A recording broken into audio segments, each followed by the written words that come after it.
ખેડૂત મિત્રો, મગફળીનું વાવેતર કરતા પહેલા આ મહત્વની વાતો નહીં જાણો તો ઉત્પાદન અને નફો બંનેમાં નુકસાન થઈ શકે છે.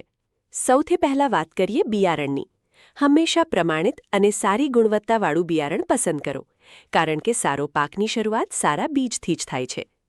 બીજી સૌથી મહત્વની વાત, વાવેતર પહેલા બીજ ટ્રીટમેન્ટ જરૂર કરો.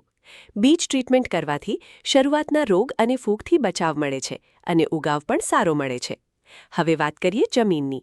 જમીનમાં પૂરતો ભેજ હોય ત્યારે જ વાવેતર કરો. વધારે સૂકી અથવા વધારે ભીની જમીનમાં વાવેતર કરવાથી ઉગાવ પર ખરાબ અસર પડે છે. અને ખાસ ધ્યાન રાખો, જમીન પરીક્ષણ મુજબ ખાતરનો ઉપયોગ કરશો તો ખર્ચ પણ ઓછો આવશે અને ઉત્પાદન પણ સારું મળશે. આશીર્વાદ એગ્રોસરા ચેનલ પર અમે હંમેશા ખેડૂતો સુધી સાચી, વૈજ્ઞાનિક અને ઉપયોગી માહિતી પહોંચાડવાનો પ્રયત્ન કરીએ છીએ.